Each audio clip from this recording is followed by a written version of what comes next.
Aku membelikan tiket lotre untuk mertua, tanpa sengaja salah memasukkan 2 angka. Mereka memakiku sebagai pembawa sial, menghalangi rezeki seluruh keluarga. Suamiku karena marah mendorongku jatuh dari tangga. Kakiku pun terluka parah. Namun keesokan harinya undian diumumkan. Tiket lotre dengan nomor yang salah itu, 00911100 justru memenangkan hadiah puluhan juta. Mertua dan suamiku bersorak gembira mengambil hadiah. Sedikit pun tidak merasa bersalah padaku. Mereka melemparku yang cacat ke ruang bawah tanah, membiarkanku hidup atau mati sendiri. Setiap hari mereka seperti memberi makan anjing, melemparkan semangkuk sisa makanan. Awalnya aku ingin bercerai setelah lukaku sembuh. Namun tak disangka akhir dunia datang. Suhu global turun drastis. Dalam hitungan hari, dari lebih 30 derajat turun ke belasan. 0 derajat bahkan minus 30. Seluruh dunia seperti membeku, memasuki dunia es dan salju. Mereka tak lagi mengirimiku makanan. Aku bertahan di ruang bawah tanah menahan dingin dan lapar. Akhirnya pergi dari dunia ini. Namun, mungkin langit merasa aku terlalu menyedihkan. Aku justru terlahir kembali. Di kehidupan ini, aku akan duduk di dekat pemanas sambil makan daging panggang. Melihat mereka di luar di tengah badai salju, perlahan membeku hingga mati. Kali ini, aku tetap menyuruh penjual memasukkan nomor yang salah. Lalu diam-diam membeli 1 set nomor yang benar. Nomor yang benar kuberikan pada keluarga mertua. Sedangkan tiket yang salah itu akan memenangkan hadiah besar. Dan itu milikku. Keluar dari toko lotre, aku berbalik langsung menuju pasar. Yang ini, dan yang ini juga. Bungkus semua untukku. Beli yang seperti ini untuk apa? Buat kasih makan anjing. Tentu yang kumaksud adalah keluargaku sendiri.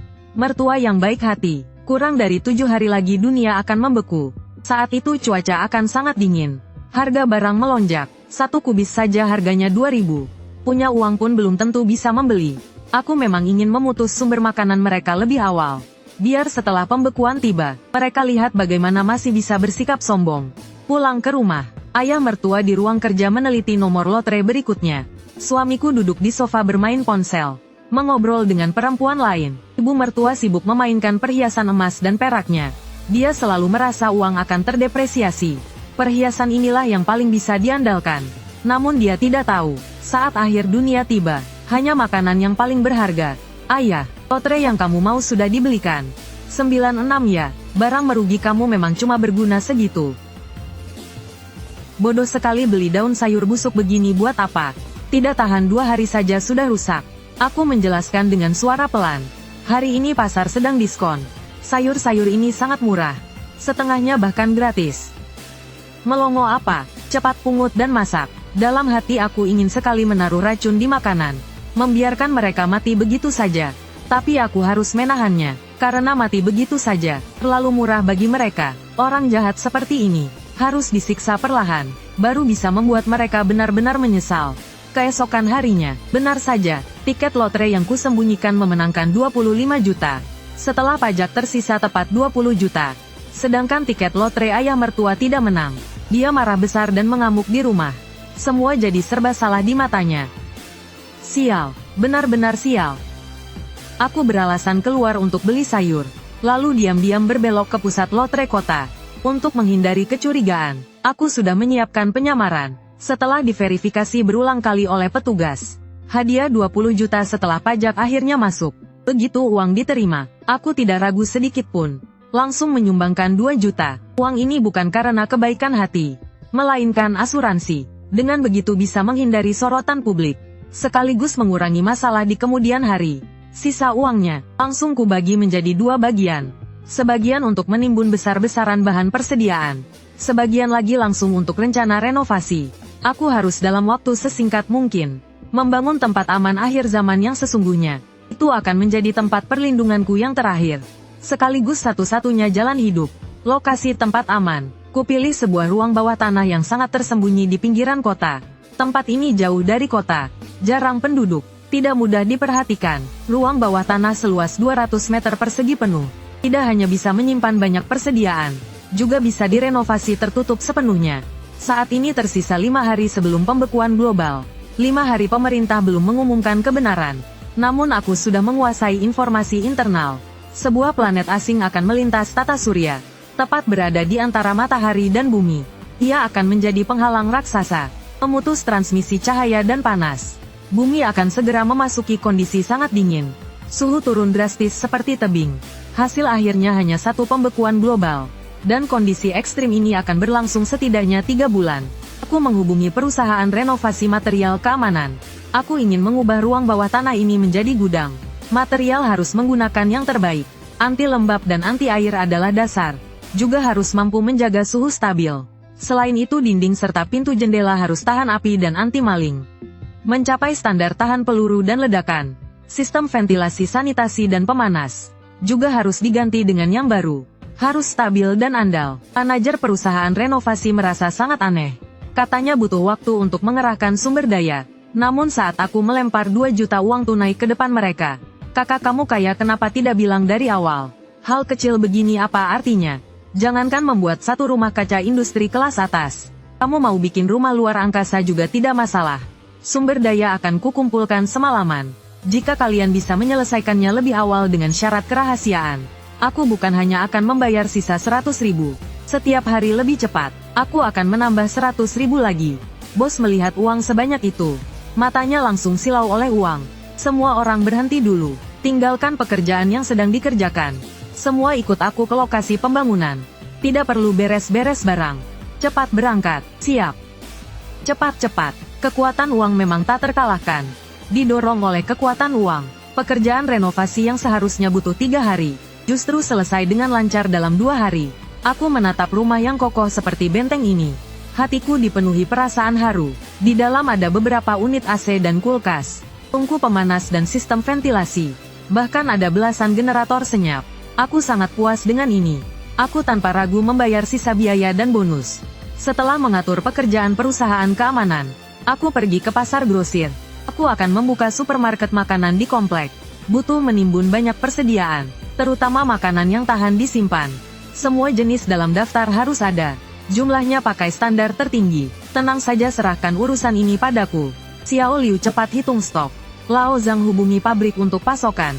Tidak sampai 2 hari, mereka sudah menyiapkan semua barang dan mengantarkannya langsung ke ruang bawah tanah tengah malam. Ruang bawah tanah biasanya hampir tidak ada orang, jadi tidak ada yang menyadari. Setelah pedagang grosir pergi, aku dengan puas memeriksa barang yang dipesan.